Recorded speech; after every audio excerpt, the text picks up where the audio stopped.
Hi hello ನಮಸ್ತೆ, welcome back to my channel. ಇವತ್ತು ನಾನು ಒಂದು ಪ್ರೋಗ್ರಾಮ್ ಹತ್ರ ಬಂದಿದ್ದೀನಿ. ಸೊ ಯಾವ ಪ್ರೋಗ್ರಾಮು, ಏನೇನೆಲ್ಲ ವಿಶೇಷತೆ ಇತ್ತು ಅಂತ ಗೊತ್ತಾಗಬೇಕು ಅಂದರೆ ವಿಡಿಯೋನ ಸ್ಕಿಪ್ ಮಾಡದೆ ಕೊನೆವರೆಗೂ ನೋಡಿ, ಆಗ ನಿಮಗೆ ಗೊತ್ತಾಗುತ್ತೆ. ಹಾಗೆಯೇ ನನ್ನ ಚಾನಲ್ನ ಸಬ್ಸ್ಕ್ರೈಬ್ ಮಾಡದೆ ನೋಡ್ತಾ ಇದ್ದರೆ ಪ್ಲೀಸ್ ಸಬ್ಸ್ಕ್ರೈಬ್ ಮಾಡಿ, ಹಾಗೆ ಪಕ್ಕದಲ್ಲಿರೋ ಬೆಲ್ಲೈಕನ್ನ ಪ್ರೆಸ್ ಮಾಡಿ ಆಲ್ ಅಂತ ಕೊಡಿ. ಆಗ ನಾನು ಹಾಕೋ ಎಲ್ಲ ವೀಡಿಯೋಸ್ ನೋಟಿಫಿಕೇಷನ್ ಕೂಡ ನಿಮಗೆ ಬಂದು ರೀಚ್ ಆಗುತ್ತೆ. ಹಾಗಿದ್ದರೆ ಬನ್ನಿ, ನಾವು ಎಲ್ಲಿ ಬಂದಿದ್ದೀವಿ, ಹಾಗೆ ನೀವು ಏನು ಪ್ರೋಗ್ರಾಮ್ ಕೂಡ ನಿಮಗೆ ಬ್ಯಾನರ್ಗೊಂದು ನೋಡಿದಂಗೆ ಗೊತ್ತಾಗ್ತಿರ್ಬೋದು. ಹಾಗೆ ಮಕ್ಕಳ ಕಾಸ್ಟ್ಯೂಮ್ ನೋಡಿ ಕೂಡ ಗೊತ್ತಾಗಿರ್ಬೋದು, ಗ್ರ್ಯಾಜುಯೇಷನ್ ಡೇ ಅಂತ ಹೇಳಿ. ಮಕ್ಕಳಿಗೆ 4th ಮುಗಿತಾ ಬಂದಿತ್ತು. ಸೊ ಆಲ್ರೆಡಿ ಎಕ್ಸಾಮ್ಸ್ ಎಲ್ಲ ಆಗಿತ್ತು. ಹಾಗಾಗಿ ನನ್ನ ಮಕ್ಕಳು ಹೋಗೋ ಸ್ಕೂಲಲ್ಲಿ ಇದು 4th ಮಾತ್ರ ಇರ್ತಕ್ಕಂಥ ಜೂನಿಯರ್ ಕ್ಯಾಂಪಸ್ಸು, ಒಲಂಪ್ಯಾಡ್ ಸ್ಕೂಲ್ ಅಂತ ಹೇಳಿ ದಾವಣಗೆರೆಯಲ್ಲಿ. ಅವರು 4th ಔಟ್ಪುಟ್ ಆದಮೇಲೆ ಸೀನಿಯರ್ ಕ್ಯಾಂಪಸ್ಗೆ ಹೋಗಬೇಕಿತ್ತು. ಹಾಗಾಗಿ ಟೀಚರ್ಸ್ ಇದನ್ನು ತುಂಬ ಚೆನ್ನಾಗಿ ಅರೇಂಜ್ ಮಾಡಿದರು. ಆಲ್ರೆಡಿ ಕೆಲವು ಮಕ್ಕಳು ಹೋಗಿ ಅವರವರು ಪ್ಲೇಸಲ್ಲಿ ಕೂತಿದ್ರು. ನಾನು ಸ್ವಲ್ಪ ಮುಂಚೆ ಹೋಗಿದ್ದರಿಂದ ಇದನ್ನೆಲ್ಲ ವೀಡಿಯೋ ಮಾಡಲಿಕ್ಕೆ ನನಗೆ ಹೆಲ್ಪ್ ಆಯಿತು. ತುಂಬ ಚೆನ್ನಾಗಿ ಟೀಚರ್ಸ್ ಎಲ್ಲ ಡೆಕೋರೇಟ್ ಮಾಡಿದರು. ಆಮೇಲೆ ಮಕ್ಕಳು ಫೋಟೋಸ್ ಎಲ್ಲ ಮುಂಚಿತವಾಗಿಯೇ ತೆಗೆದುಬಿಟ್ಟು ಅಲ್ಲಿ ಇರ್ತಕ್ಕಂಥ ಮರದಲ್ಲಿ ನ್ಯಾಚುರಲ್ ಆಗಿ ಅದನ್ನು ಹ್ಯಾಂಗ್ ಮಾಡಿದರು. ಅದು ತುಂಬ ಅಟ್ರಾಕ್ಟಿವ್ ಆಗಿ ಕಾಣಿಸ್ತಾ ಇತ್ತು. ಎಲ್ಲ ಮಕ್ಕಳು ಒಂದೇ ಇದರಲ್ಲಿ 2 in 1 ಥರ 2 ಸೈಡು ಬೇರೆ ಬೇರೆ ಮಕ್ಕಳದು ಅಟ್ಯಾಚ್ ಮಾಡಿ ಕೂರಿಸಿದ್ರು. ಆಮೇಲೆ ಕೆಲವು ಮಕ್ಕಳು ನಿರೂಪಣೆ ಮಾಡಲಿಕ್ಕೆ ನಿಂತಿದ್ದರು. ಅಷ್ಟೊತ್ತಿಗಾಗಲೇ ಗೆಸ್ಟ್ ಕೂಡ ಬಂದರು.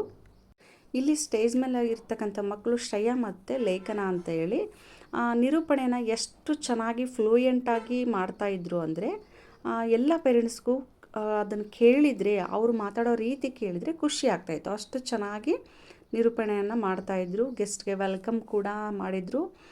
ಒಬ್ಬೊಬ್ಬರಾಗೆ ಬಂದುಬಿಟ್ಟು ಪ್ರಿನ್ಸಿಪಾಲ್ ಇರ್ಬೋದು, ಗೆಸ್ಟ್ ಇರ್ಬೋದು, ಆಮೇಲೆ ಬೇರೆ ಜೊತೆಗೆ ವರ್ಕರ್ಸ್ ಕೂಡ ಬಂದಿದ್ದರು. ಟೀಚರ್ಸು ಇಲ್ಲಿ ಏನು ಅರೇಂಜ್ ಮಾಡಿದಾರಲ್ಲ, ಆಲ್ಮೋಸ್ಟ್ 95% ಎಫರ್ಟ್ ಟೀಚರ್ಸ್ದೇ ಆಗಿತ್ತು.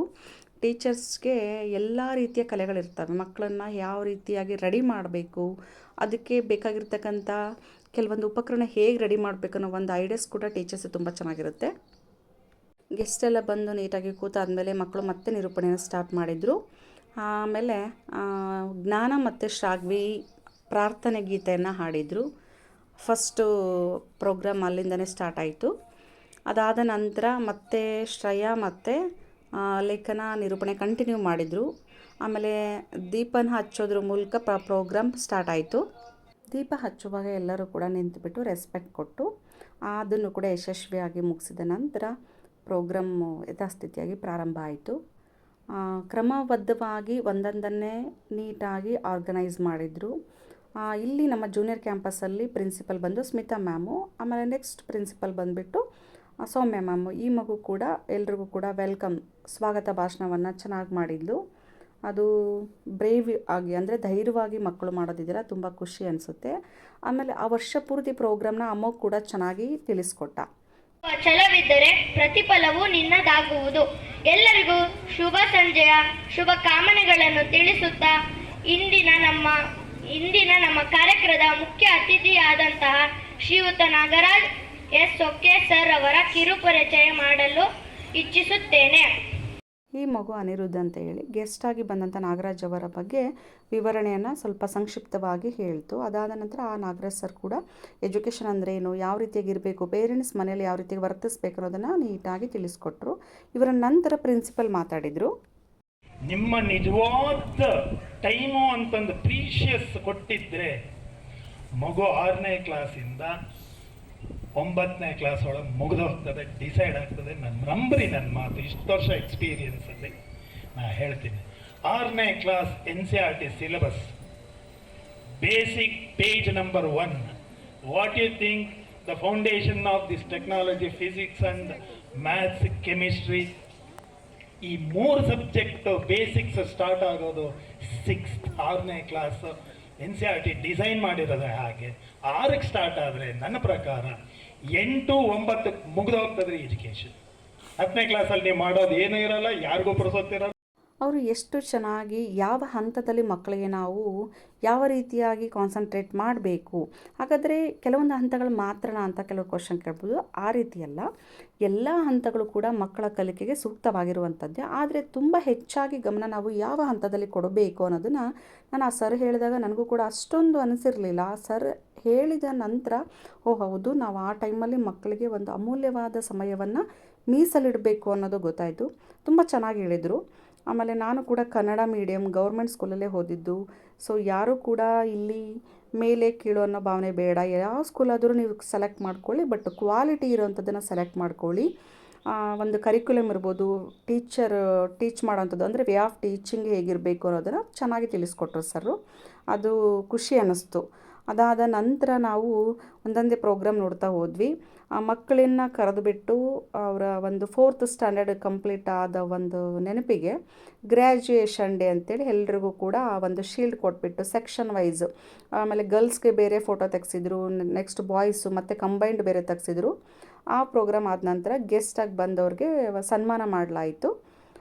ಅದನ್ನು ಕೂಡ ಕಂಪ್ಲೀಟ್ ಆದ ನಂತರ ನೆಕ್ಸ್ಟ್ ಏನು ಉಳಿದ ಬಾಕಿ ಮಕ್ಕಳಿದ್ರಲ್ಲ, ಅಂದರೆ ಬೇರೆ ಸೆಕ್ಷನ್ ಮಕ್ಕಳು, ಅವರನ್ನು ಕರೆದುಬಿಟ್ಟು ಒಬ್ಬೊಬ್ಬರಾಗಿ ಆ ಮಗುವಿಗೆ ಒಂದು ಮೆಡಲ್ ಕೊಡೋದಿರ್ಬೋದು ಅಥವಾ ಒಂದು ಶೀಲ್ಡು, ಅದು ಮಕ್ಕಳಿಗೆ ಒಂಥರ ಮುಖದಲ್ಲಿ ಖುಷಿ ಫೀಲ್ ಅನ್ನಿಸ್ತಾ ಇತ್ತು. ಸರ್ ಹೇಳಿದರು ಪ್ರಿನ್ಸಿಪಲ್ಲು, ಈ ಒಂದು ಅವಕಾಶ ಮುಗಿದ ನಂತರ ಇನ್ನೂ ನಮಗೆ ಮಿನಿಮಮ್ ಒಂದು 30 ಇಯರ್ಸ್ ಅಂತೂ ಬೇಕು, ಆವಾಗ ಈ ಒಂದು ಗ್ರ್ಯಾಜುಯೇಷನ್ ಡೇ ಬರುತ್ತೆ, ಅದನ್ನು ಎಲ್ಲರೂ ಕೂಡ ಉಪಯೋಗ ಮಾಡ್ಕೊಳ್ಳಿ ಅಂತ ಹೇಳಿದರು. ಅದು ಸತ್ಯ ಕೂಡ ಹೌದು.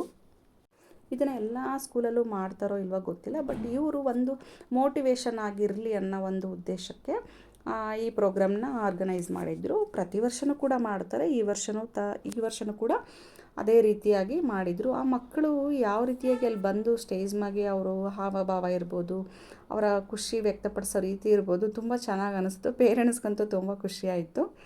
ಆಮೇಲೆ ಇದ್ರ ಜೊತೆಯಾಗಿ ಅಲ್ಲಿ ಬಂದಂತಹ ಗೆಸ್ಟು ಕೆಲವೊಂದು ಮಾತುಗಳು, ಆಮೇಲೆ ಪ್ರಿನ್ಸಿಪಲ್ ಸರ್ ಹೇಳಿದಂಥ ಮಾತುಗಳು ತುಂಬ ಚೆನ್ನಾಗಿ ಅನಿಸಿದ್ರು. ಇವಾಗ ಬಂದಂಥ ಮಗು ಶ್ರೇಯಾ, ಅವಳು ಒಂದು ಫ್ಲೂಯೆನ್ಸಿ ಎಷ್ಟು ಚೆನ್ನಾಗಿತ್ತು ಅಂದರೆ ನಿರೂಪಣೆ ಮಾಡಬೇಕಾದ್ರೆ ತುಂಬ ಖುಷಿ ಅನ್ನಿಸ್ತಿತ್ತು. ಇದೇ ರೀತಿಯಾಗಿ ಎಲ್ಲ ಮಕ್ಕಳು ಕಲಿಬೇಕಲ್ವಾ ಅಂತ ಅನ್ನಿಸ್ತು. ಅದೇ ರೀತಿಯಾಗಿ ಎಲ್ಲ ಪ್ರೋಗ್ರಾಮ್ಸ್ ಕೂಡ ಆಲ್ಮೋಸ್ಟ್ ಕೊನೆಗೆ ಬಂದಿತ್ತು.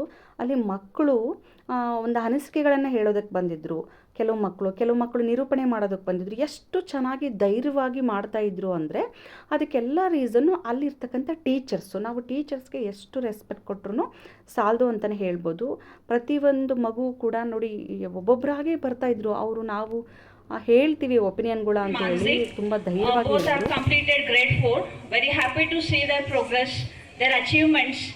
ಅದಾದ ನಂತರ ಕೆಲವು ಪೇರೆಂಟ್ಸ್ ಕೂಡ ತಮ್ಮ ಅನಿಸಿಕೆಗಳನ್ನು ಹೇಳಿದರು. ಈ ಶಿಕ್ಷಣ ಸಂಸ್ಥೆಯಿಂದ ನಮ್ಮ ಮಕ್ಕಳು ಯಾವ ರೀತಿಯಾಗಿ ಡೆವಲಪ್ ಆಗಿದ್ದಾರೆ ಅಂತೇಳಿ ಪ್ರತಿಯೊಬ್ಬರು ಕೂಡ ಯಾರ ಮಾತಲ್ಲೂ ಫೇಕ್ ಇರಲಿಲ್ಲ, ಸತ್ಯನೇ ಇತ್ತು. ಯಾಕೆಂದರೆ ಅಂಥ ಒಂದು ಕ್ವಾಲಿಟಿ ನಮ್ಮ ಮಕ್ಕಳಲ್ಲಿ ನಾವು ನೋಡಿದ್ವಿ. ಪ್ರತಿಯೊಂದು ಸ್ಕೂಲ್ಗಳಲ್ಲೂ ತನ್ನದೇ ಆದಂತಹ ಒಂದು ಕ್ವಾಲಿಟಿ ಅಂದರೆ ಗುಣಾತ್ಮಕ ಶಿಕ್ಷಣವನ್ನು ಕೊಡ್ತಾ ಇರ್ತಾರೆ. ಸೊ ನಾವು ನಮ್ಮ ಮಕ್ಕಳಿಗೆ ಇಲ್ಲಿ ಕಂಡಂತಹ ಒಂದು ಕ್ವಾಲಿಟಿ ಶಿಕ್ಷಣ, ಎಜುಕೇಷನ್, ಗುಣಾತ್ಮಕವಾಗಿರ್ತಕ್ಕಂಥ ಶಿಕ್ಷಣ ತುಂಬ ಅಮೂಲ್ಯವಾದದಂತಲೇ ಹೇಳ್ಬೋದು. ಕೊನೆಗೆ ನಾವು ಪ್ರೋಗ್ರಾಮ್ ಎಂಡ್ಗೆ ಬಂದಿದ್ವಿ. ಆಲ್ರೆಡಿ ಅಷ್ಟೊತ್ತಿಗೆ ಮಳೆ ಸ್ಟಾರ್ಟ್ ಆಗಿತ್ತು. ಎಲ್ಲ ಪೇರೆಂಟ್ಸು ಸೈಡಿಗೆ ಬಂದು ನಿಂತ್ಕೊಂಡ್ವಿ. ಅದಾದ ನಂತರ ಪ್ರೋಗ್ರಾಮ್ ಕೊನೆ ಹಂತದಲ್ಲಿದ್ವಿ ನಾವು. ಮಳೆ ತುಂಬ ಜೋರಾಗಿ ಸ್ಟಾರ್ಟ್ ಆಗಿದ್ದರಿಂದ ನಾವು ಸೈಡಿಗೆ ಅಂದರೆ ಕ್ಯಾಂಪಸ್ಸಿಂದ ಒಳಗಡೆ ಕ್ಲಾಸ್ ರೂಮ್ಸ್ ಸೈಡ್ ಬಂದುಬಿಟ್ಟು ಎಲ್ಲ ಪೇರೆಂಟ್ಸು ನೆಕ್ಸ್ಟು ನಿಮ್ಮ ಮಕ್ಕಳದು ಎಲ್ಲಿ ಇದೆ ಇದರಲ್ಲಿ ಕಂಟಿನ್ಯೂ ಮಾಡ್ತೀರಾ ಇದೆಲ್ಲ ಡಿಸ್ಕಷನ್ ಮುಗಿಸ್ಕೊಂಡು ಗೆಸ್ಟ್ ಕೂಡ ಮನೆ ಕಡೆ ಹೋದರು. ಆಮೇಲೆ ಕೊನೆಯದಾಗಿ ಈ ಮಕ್ಕಳುಗಳು ಫೋಟೋಸ್ನೇನು ಹ್ಯಾಂಗ್ ಮಾಡಿದ್ರಲ್ಲ ಇಲ್ಲಿ ಮರದಲ್ಲಿ, ಅದು ತುಂಬ ಚೆನ್ನಾಗಿ ಕಾಣಿಸ್ತಾ ಇತ್ತು. ಅದನ್ನು ನೋಡಿಕೊಂಡು ಮನೆ ಕಡೆ ಹೊರಟ್ವಿ. ಸೊ ಈ ವಿಡಿಯೋ ಇಷ್ಟ ಆಗಿದ್ದರೆ ಲೈಕ್ ಮಾಡಿ, ಶೇರ್ ಮಾಡಿ, ಹಾಗೆ ನನ್ನ ಚಾನಲ್ನ ಸಬ್ಸ್ಕ್ರೈಬ್ ಮಾಡದೆ ನೋಡ್ತಾ ಇದ್ದರೆ ಪ್ಲೀಸ್ ಸಬ್ಸ್ಕ್ರೈಬ್ ಮಾಡಿ. ನಿಮ್ಮ ಮಗುವಿನ ಭವಿಷ್ಯನೂ ಕೂಡ, ಪ್ರತಿಯೊಬ್ಬರ ಮಗುವಿನ ಭವಿಷ್ಯ ಕೂಡ ಇದೇ ರೀತಿಯಾಗಿ ಉಜ್ವಲವಾಗಿರಲಿ.